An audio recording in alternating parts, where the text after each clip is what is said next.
अस्सलाम वालेकुम everyone, welcome back to Workmentors academy. अच्छा, अभी हम स्टार्ट करेंगे हमारे यहाँ पे नॉर्मोसिटिक एनीमिया। और यहाँ पे सबसे पहले हमारे यहाँ पे होंगे नॉन हीमोलिटिक, जहाँ पे आपकी हीमोलिसिस वगैरह नहीं हो रही होगी। और ये मैंने आपको पहले बता दी, यहाँ पे आपका क्या होगी, यहाँ पे आपकी प्रोडक्शन कम होगी। और प्रोडक्शन के कम होने की वजह से क्या होगा, आप वहाँ पे प्रोडक्शन कम होगी, लेकिन सेल्स आप वहाँ पे नॉर्मल साइज़ के होंगे। और साथ साथ सेल्स जो है आप वहाँ पे सही से, मतलब जो आप वहाँ पे होंगे ना, ये नॉर्मोक्रोमिक भी होंगे।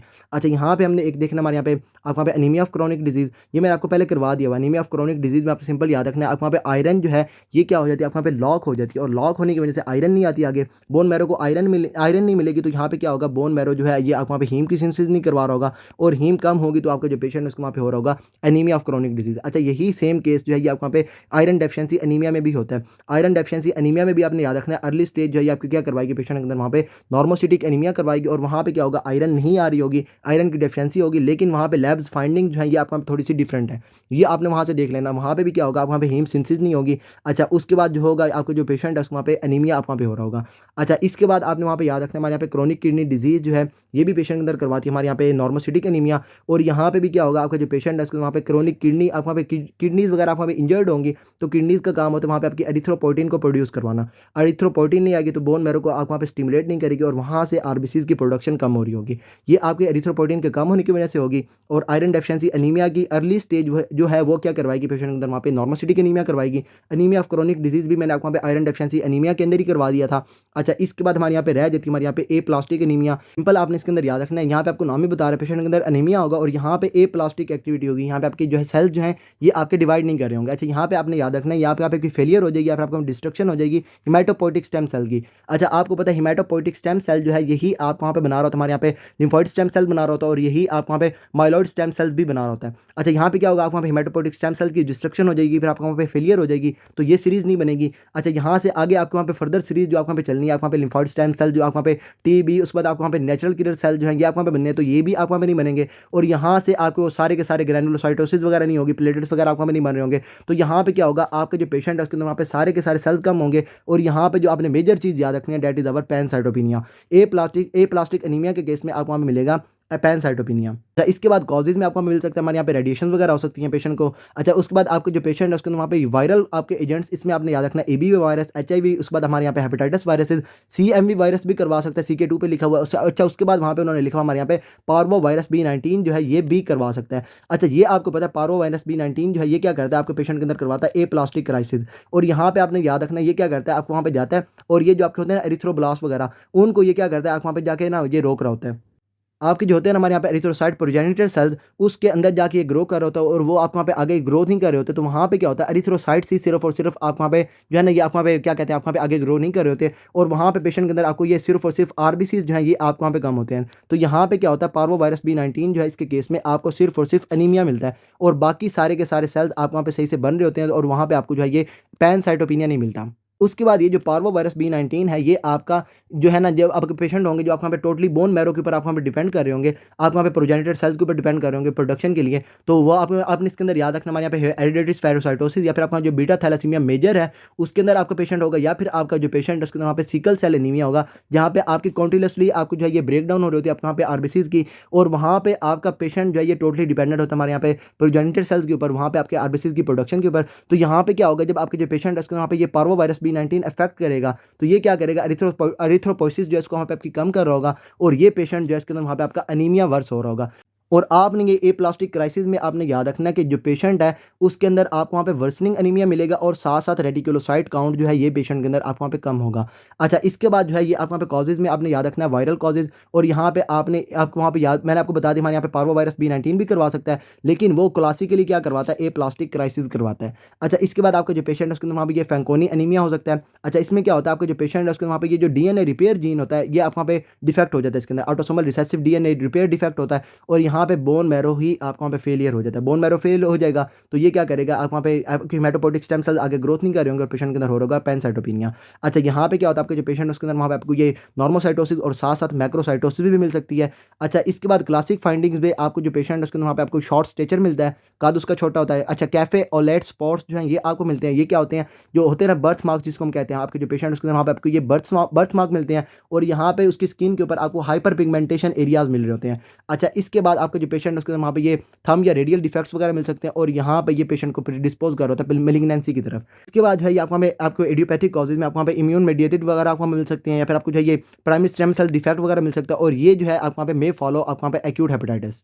अच्छा, इसके बाद ड्रग्स में आपने याद रखना है बेंजीन, क्लोरामफेनिकोल, अल्काइलेटिंग एजेंट, और ये आपको वहाँ पे एंटी मेटाबोलाइट्स। क्लोरामफेनिकोल जो है ये आपने इसके अंदर लाजमी याद रखनी है, क्लोरामफेनिकोल आपने इसके अंदर याद रखनी है। बाकी CK2 को ओपन करेंगे तो वहाँ पे उन्होंने और ड्रग्स भी लिखी हुई हैं जिसके अंदर आपको जो है ये क्लोरामफेनिकोल के बाद आपको जो है ये प्रोपाइल थायोयूरासिल आ जाती है। आपको वहाँ पे सल्फर ड्रग्स वगैरह भी उन्होंने लिखी हुई हैं, कार्बामाजिपिन भी लिखी हुई है, अल्कोहल भी लिखी हुई है, आपको वहाँ पे मेथिमाजोल भी लिखी हुई है, और कीमोथेरेपिक एजेंट्स या फिर आपको जो ये रेडिएशन वगैरह जो है ये भी आपके जो पेशेंट उसके वहाँ पे करवा लेते हैं एप्लास्टिक एनीमिया। ड्रग्स में आपने ये सारी ड्रग्स याद रखनी है। अच्छा, ये हमने जो मेजर याद रखनी है वो आपने वहाँ पे याद रखनी है क्लोरामफेनिकोल, क्योंकि यही जो है मोस्टली इसके साथ ही यहाँ पे आपको जो है ना पेशेंट के MCQs वगैरह के अंदर आप वहाँ पे बता रहे होते हैं पेशेंट के अंदर वहाँ पे एप्लास्टिक एनीमिया। अच्छा, यहाँ पे क्या होगा, आप वहाँ पे सेल्स वगैरह आप वहाँ पे आगे ग्रोथ नहीं कर रहे होंगे तो यहाँ पे आपके इमेच्योर सेल्स भी नहीं बनेंगे, और यहाँ पे पेशेंट के अंदर क्या मिलेगा, रेटिकुलोसाइट काउंट आपका वहाँ पे कम होगा। ये मैंने आपको बताया था, आपको वहाँ पे नॉन हीमोलिटिक कॉजेज में रेटिकुलोसाइट काउंट आपको वहाँ पे डिक्रीज्ड होगा। अच्छा, उसके बाद किडनीज़ की तरफ ब्लड कम जाएगा तो किडनीज़ क्या करेंगी, यहाँ पे आपकी जो ये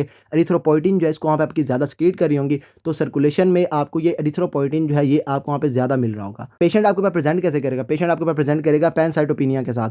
अच्छा, यहाँ पे क्या होगा, पेशेंट के अंदर ये एक तो अनीमिया होगा RBCs की प्रोडक्शन की कम होने की वजह से। अच्छा, यहाँ पे क्या होगा, अनीमिया की वजह से आपको वहाँ पे सिम्टम्स वगैरह मिल रहे होंगे, पेशेंट आपको वहाँ पे वीक होगा, फटीगनेस होगी पेशेंट के अंदर, पैलर होगा पेशेंट। अच्छा, उसके बाद यहाँ पे आपकी ये पेशेंट के अंदर ल्यूकोपिनिया हो गया, या फिर आपको वहाँ पे थ्रोम्बोसाइटोपिनिया हो गया। यहाँ पे क्या होगा, पेशेंट के अंदर ये प्लेटलेट्स वगैरह कम होंगे, तो यहाँ पे क्या होगा, पेशेंट के अंदर ये ब्लीडिंग जो आपके वहाँ पे है ना, ये ब्लीडिंग उसके वहाँ पे टेंडेंसीज ज़्यादा होंगी। अच्छा, उसके बाद ये ल्यूकोपिनिया होगा, आप वहाँ पे जो है ये पेशेंट के अंदर आप वहाँ पे क्या कहते हैं, हमारे यहाँ पे न्यूट्रोफिल्स वगैरह कम होंगे, तो इसके हिसाब से जो आपके जो पेशेंट है उसके अंदर ये जो होती है ना हमारे यहाँ पे इन्फेक्शन वगैरह वो उसको वहाँ पे ज़्यादा हो रही होगी, ये आपकी जो है ना ये पेशेंट के अंदर प्रेजेंटेशन में मिलेंगी। अच्छा, इसके बाद जब आपने वहाँ पे पेशेंट को डायग्नोज करना है तो CBC में आपको क्या मिलेगा, यहाँ पे आपको नॉर्मल सेल्स मिलेंगे, मॉर्फोलॉजी होगी, और साथ साथ पेशेंट के अंदर HB जो है ये उसकी वहाँ पे कम होगी। अच्छा, इसके बाद जो आपका जो पेशेंट है जब इसके अंदर वहाँ पे आप करवाएंगे ना bone marrow biopsy is our most accurate test इस केस में। तो आपने क्या करना है, यहाँ पे आपका मोस्ट एक्यूरेट टेस्ट हो गया, यहाँ पे आप क्या करेंगे, बोन मैरो बायोप्सी करवाएंगे, और यहाँ पे जो बोन मैरो है उसके अंदर आपको क्या चीज़ मिलेंगी, यहाँ पे आपको हाइपोसेलुलर बोन मैरो मिलेगा, और साथ साथ फैटी इन्फिल्ट्रेशन जो है ये आपको मिलेगी। यहाँ पे आपका क्या है, आपको वहाँ पे जो बोन मैरो है ना इसके अंदर आपके रेड जो एरियाज है ना ये आपको वहाँ पे कम होंगे, और यहाँ पे ये जो वाइट एरिया जो आपको वहाँ पे फैटी इन्फिल्ट्रेशन जो है ये आपको वहाँ पे ज़्यादा मिल रही होगी। उसके बाद जो है ये बोन मैरो जो आपको वहाँ पे हाइपोसेलुलर हो जाएगा, तो यहाँ पे आपको ड्राई बोन मैरो टैप जो है ये भी आपको मिल रहा होगा। अच्छा, इसके बाद आपको जो पेशेंट है उसके ये सिम्टम्स वगैरह मैंने आपको बता दिया, यहाँ पे आपको फटीगनेस मिलेगी, आपको वहाँ पे मलेज मिलेगा, पैलर मिलेगा, पर्परा वगैरह मिलेंगे, ब्लीडिंग वगैरह मिलेगी। अच्छा, उसके बाद इन्फेक्शन वगैरह मिलेगी, तो ये सारी आपकी होगी बिकॉज ऑफ डिक्रीज सेल्स। आपके जो सेल्स कम हो रहे हैं उस हिसाब से आपका जो पेशेंट है उसके अंदर वहाँ पे आपको ये सिम्टम्स वगैरह मिल रहे होंगे। इसके बाद जो पेशेंट को आप वहाँ पे ट्रीट करना है तो आप क्या करेंगे, जो आप वहाँ पे ऑफेंडिंग एजेंट है आप उसको सबसे पहले क्या करवाएंगे, विड्रॉ करवाएंगे। अच्छा, उसके बाद जो आपका जो पेशेंट है उसके अंदर आप क्या करेंगे, आपका पेशेंट को उसके अंदर वहाँ पे अनीमिया हो रहा है तो आप क्या करेंगे, उसके वहाँ पे ब्लड ट्रांसफ्यूजन कर रहे होंगे।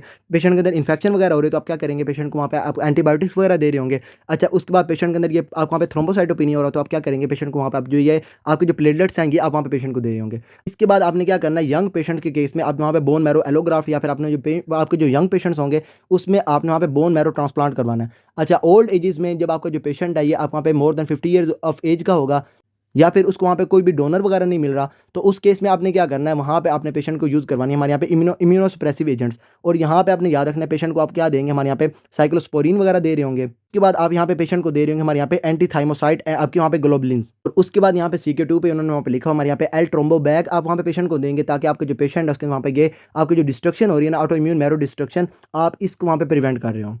अच्छा, उसके बाद वहाँ पे उन्होंने ये भी लिखा हुआ है कि आप वहाँ पे जो पेशेंट है उसको वहाँ पे टैक्रोलिमस वगैरह आप वहाँ पे यूज़ कर सकते हैं। अगर आपका जो पेशेंट है आप वहाँ पे जो ये साइक्लोस्पोरिन नहीं ले सकता।